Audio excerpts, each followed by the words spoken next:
मध्ये पशुचे रक्षण करणे असे म्हटले आहे. परंतु भगवंत आपल्या बांधवांना, जाती बांधवांना, गोपाळांना जसं काय असं म्हणतात की तुम्ही पशुचे पालन करू शकत नसणार तर कमीत कमी गायीचे पालन रक्षण आवश्यक करावे. गायीची वृद्धी करू शकत नसाल तर हरकत नाही, त्याचे रक्षण आपल्या अवश्य करावे, ज्यामुळे आपले गोधन घटू नये. म्हणून प्रत्येक मनुष्याने गायीच्या रक्षणात आपले तन मन धन लावावे. मनुष्यासाठी गाय सर्व दृष्टीने पालन आहे. कारण गायी पालनापासून चारही पुरुषार्थाची सिद्धी होते.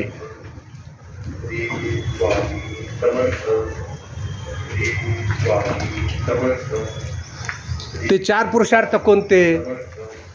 धर्म, अर्थ, काम आणि मोक्ष. आता पहिला पुरुषार्थ धर्म. स्वतः भगवंताने गायीचं पालन केलं, त्यामुळं गायीचं रक्षण करणं हा प्रत्येक मनुष्याचा धर्म आहे.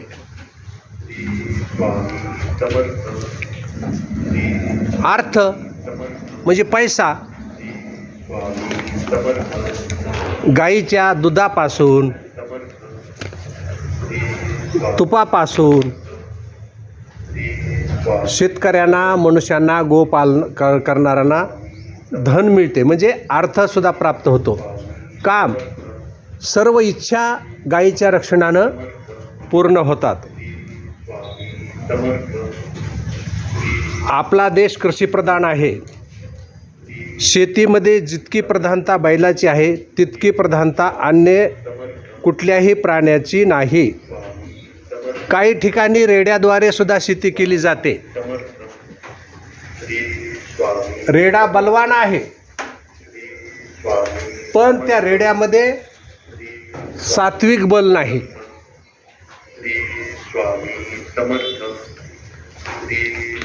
कारण रेडा ऊन सहन करू शकत नाही. उन्हामध्ये जर त्याला कामाला लावलं तर तो जीभ बाहेर काढतो, कारण त्यात सात्विक बल नसते. आणि गायीपासून उत्पन्न झालेल्या बैलामध्ये सात्विक बल असते. तो कितीही ऊन जरी असलं तरी थकत नाही.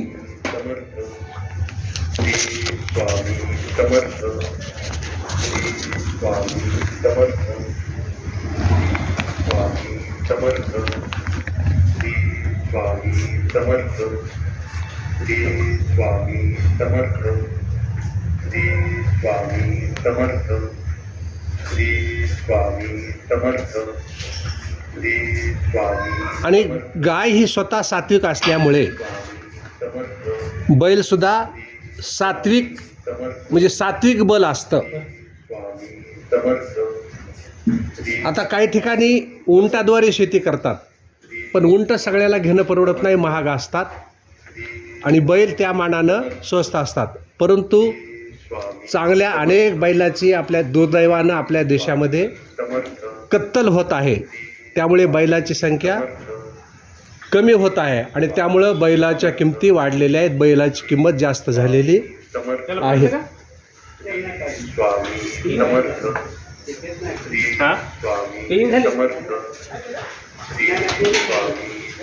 घरी जर आपण गाय ठेवली तर बैल घरीच उत्पन्न होतात, खरेदी करावे लागत नाहीत.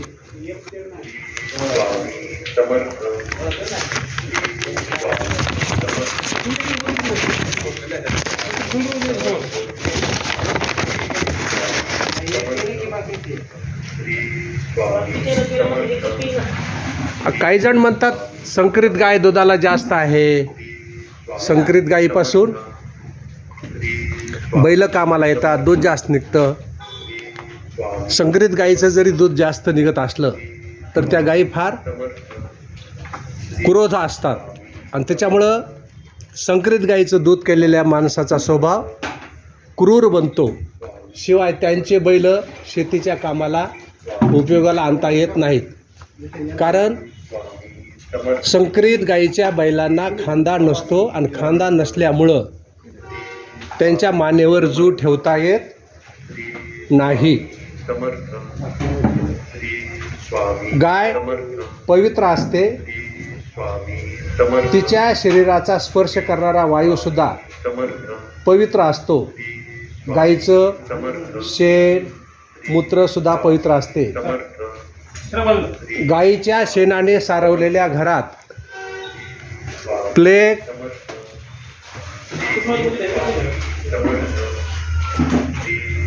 कॉलरा इत्यादीसारखे भयंकर रोग, जीव घेणे रोग होत नाहीत.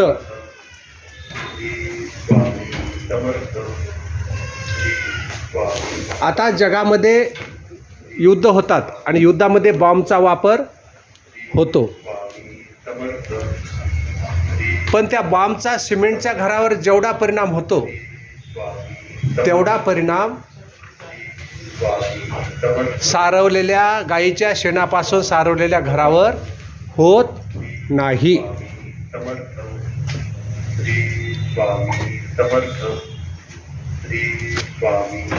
दुसरं गाईच्या शेणाचं वैशिष्ट्य म्हणजे गाईच्या शेणात विष शोषून घेण्याची विशेष शक्ती आहे.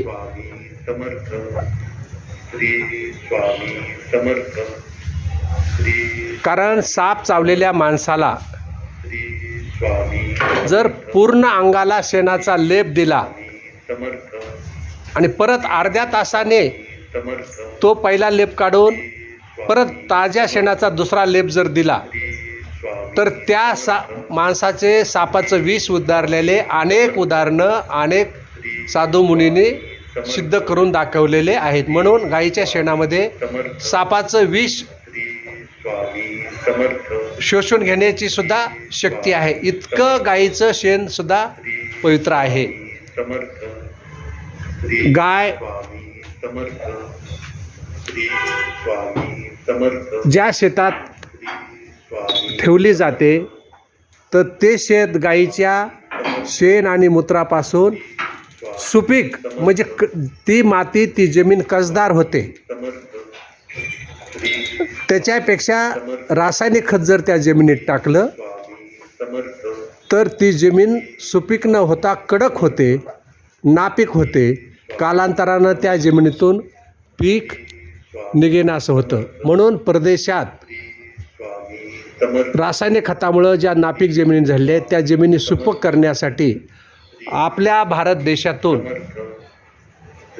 जहाजेच्या जहाजे भरून गाईचं शेणखत घेऊन जात आहेत.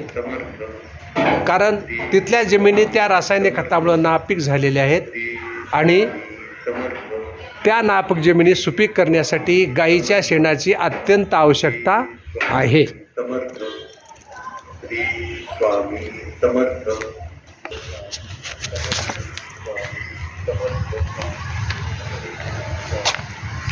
गाईच्या शेणापासून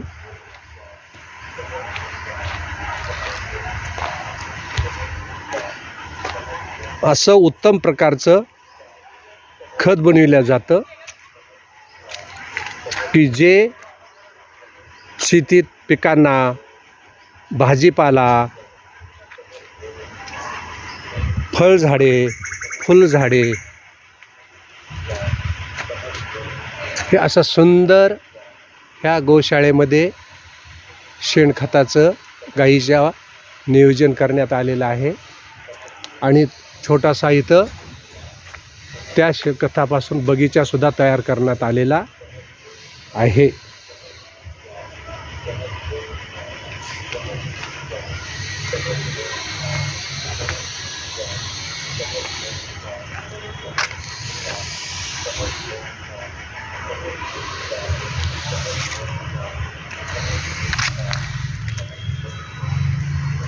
हे सुंदर असं बनलेलं गाईच्या ह्याच्यापासून शेणखतापासून बनलेला शेणखत, की आजकाल लोक सेंद्रिय शेतीकडे जास्त वळत आहेत. सेंद्रिय फळांना, सेंद्रिय भाजीपाल्यांना जगामध्ये मोठ्या प्रमाणावर मागणी होत आहे. गुलाबाचा बगीचा ह्या गाईच्या शेणखतापासूनच जोपासलेला आहे. हे शेणखत टाकण्यात आलेले आहे. असे सुंदर असे गुलाबाचे झाड आहेत. हे नारळाचे झाडं ह्या गोशाळेमध्ये लावण्यात आलेले आहेत. ज्याच्या घरी गाय तेथे विठ्ठलाचे पाय. आपल्या शास्त्रपुराणामध्ये असं सांगतात की गायीमध्ये 33 कोटी देवांची वस्ती आहे. 33 कोटी देव गायीच्या अंगात राहतात.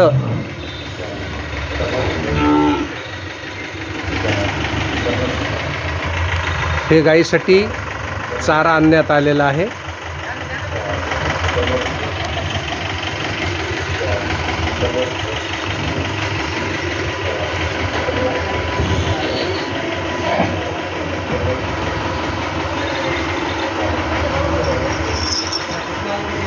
आपण पाहिलं गाय पवित्र आहे. गायीच्या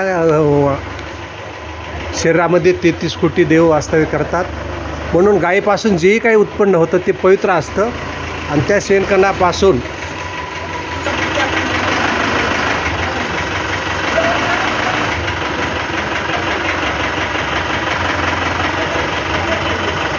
गायीसाठी चारा आणण्यात आलेला आहे. सुंदर अशा प्रकारचा हा चारा आहे.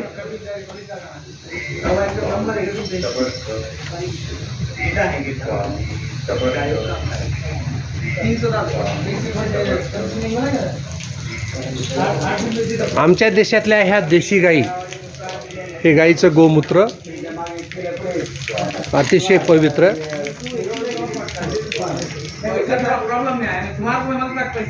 आमच्या देशाच्या गाई, देशी गाई सौम्य आणि सात्विक आहेत. म्हणून त्यांचं दूधसुद्धा सात्विक असतं. ते प्याल्याने बुद्धी तीक्ष्ण होते आणि स्वभाव सौम्य आणि शांत होतो. विदेशी गाई जास्त दूध देतात, पण त्या गायीमध्ये क्रोध असल्यामुळं त्यांचे दूध पिल्यामुळं माणसाचा स्वभावसुद्धा क्रूर होतो.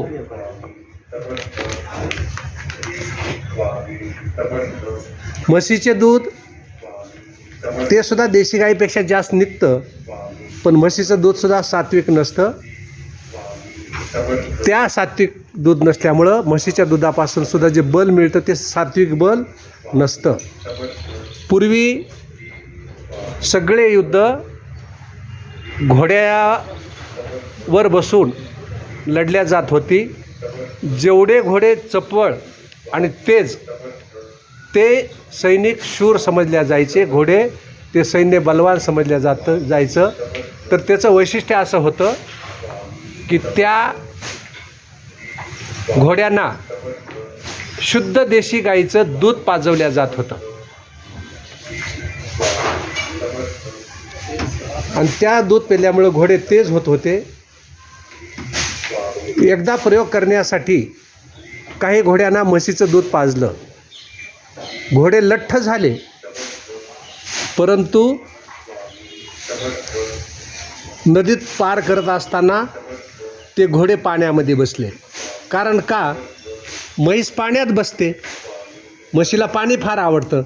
आणि त्या घोड्यानं म्हशीचं दूध पिलेलं असल्यामुळं ते घोडेसुद्धा त्या म्हशीप्रमाणे पाण्यात बसले. याशिवाय धार्मिक कार्यामध्ये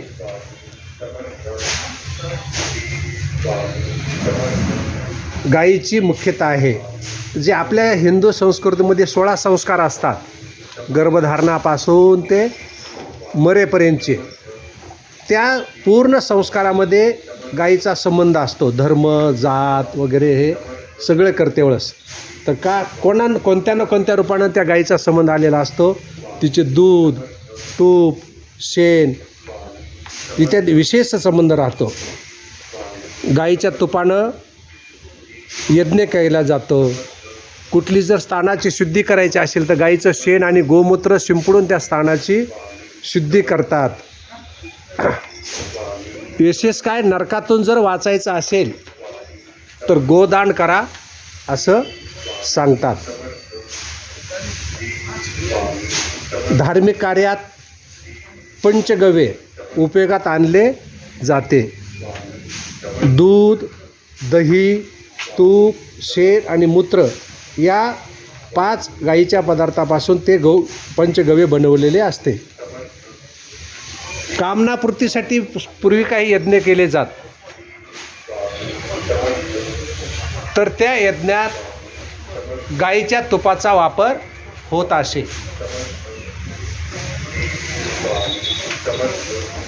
निष्काम भावनेने गाईची सेवा करण्याने मुक्ती होते आणि सेवेने मनुष्य मात्राच्या ठिकाणी मल दोष, विक्षेप दोष हे जे मलिन अंतकरण असतं, तर ते निष्काम सेवा केल्यामुळं ते अंतकरणातले मल आणि विक्षेप दोष जातात. म्हणजे अंतकरण निर्मळ होतं, स्वच्छ होतं.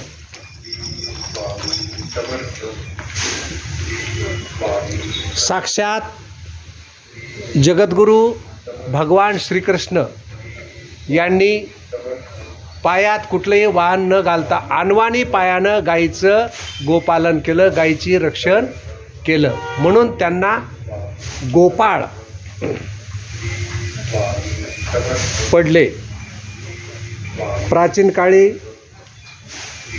आपले ऋषी मुनी वनात राहत आणि वनामध्ये गाई पाळत आणि त्या गाईपासून दूध, तूप मिळत असे. त्या दुधानं, तुपानं त्यांची बुद्धी अतिशय तीव्र, तीक्ष्ण आणि विलक्षण राहत होती.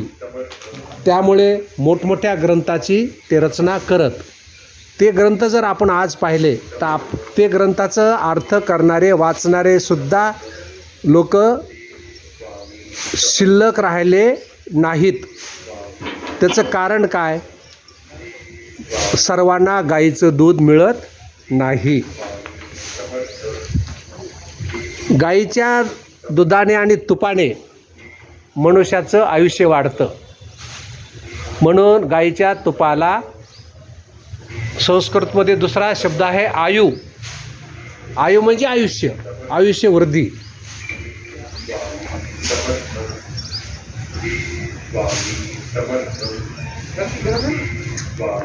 आपल्या भारत देशामध्ये गाईचं रक्षण करण्यासाठी बलिदान करणाऱ्याच्या कथांनी इतिहास पुराणे भरलेले आहे. पण आता दुःखाची गोष्ट अशी आहे की आमच्याच देशात पैशाच्या लोभानं हजारो गाईची कत्तल झालेली आहे. आणि ही गाईची कत्तल, ही जी गाईची कत्तल जर थांबली नाही तर एक वेळ अशी येईल की सगळा गोवंश समाप्त होईल, गाईच राहणार नाहीत. तर काय दशा होईल? शेणखत मिळणार नाही. शेणखत मिळालं नाही तर शेती नापीक होईल. शेती नापीक झाली तर अन्नधान्य मिळणार नाही. उपासमारीची वेळ होईल आणि मनुष्याच्या शरीर निर्वाहासाठी, उदरनिर्वाहासाठी जे वस्त्र, अन्न लागतं ते मिळणं कठीण होईल. आणि गोधनाचा अभाव झाला तर देश पराधीन होईल आणि दुर्बल होईल.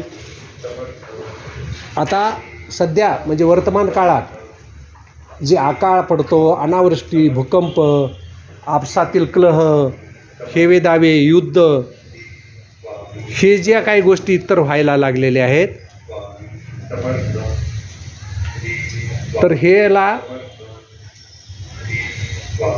गाईची हत्या हे असं मुख्य कारण आहे. हे निर्वादपणे स्वामी समर्थ सांगावंसं वाटतं. स्वामी समर्थ ज्या देशात गायीची मुलींची हत्या होते तिथं असे स्वामी समर्थ अनिष्ट ओढावून येते. म्हणून भगवंताचं मनोगत आहे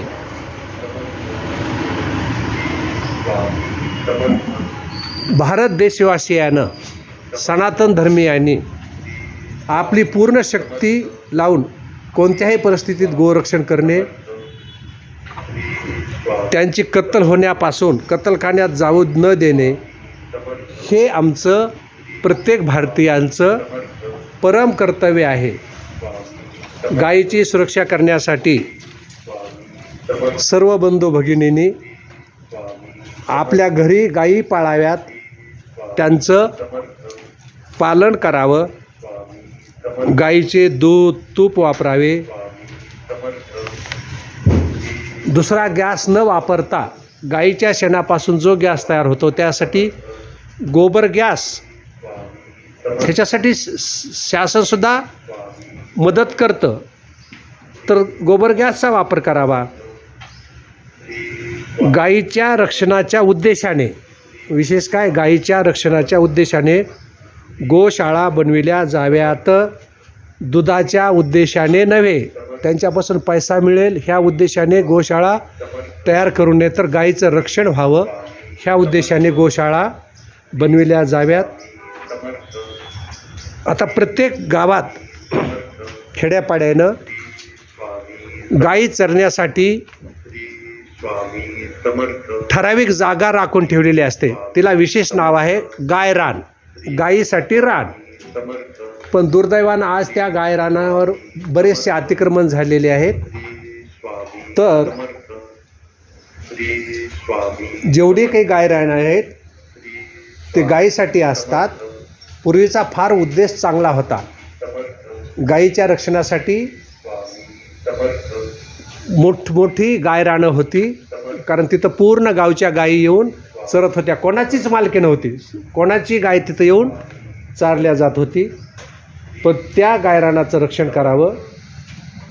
सरकारनं जर कुठं गाई रानावर ताब्यात गेलं तर त्या सरकारकडून ती गायरानं मुक्त करून घ्यावीत. देशाच्या रक्षणासाठी संपूर्ण देशात गोहत्या बंदी करण्यासाठी सर्वांनी आग्रह धरावा. गोहत्या झालीच आहे, परंतु यापुढं कधी गायीची हत्या होऊ नये.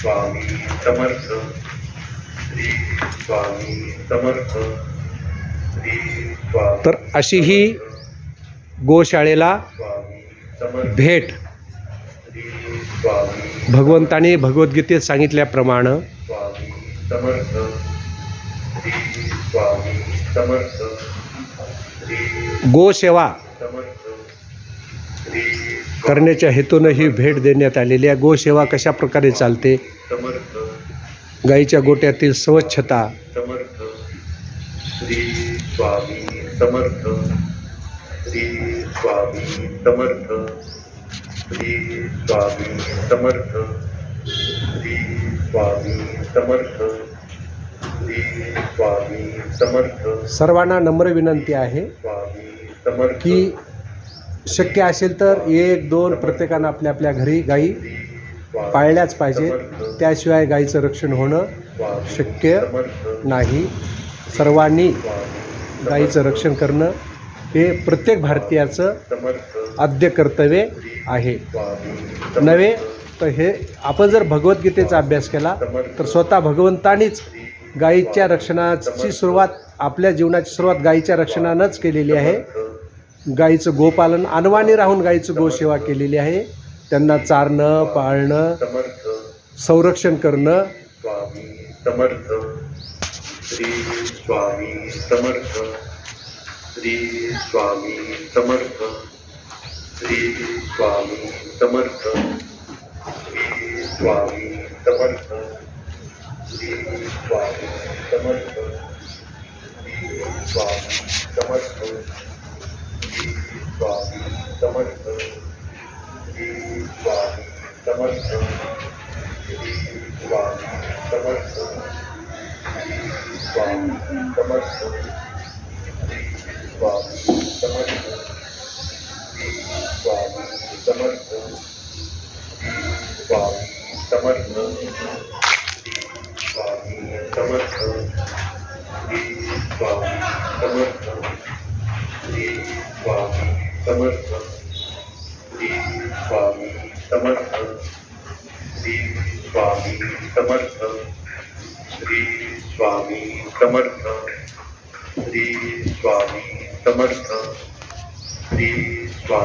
समर्थ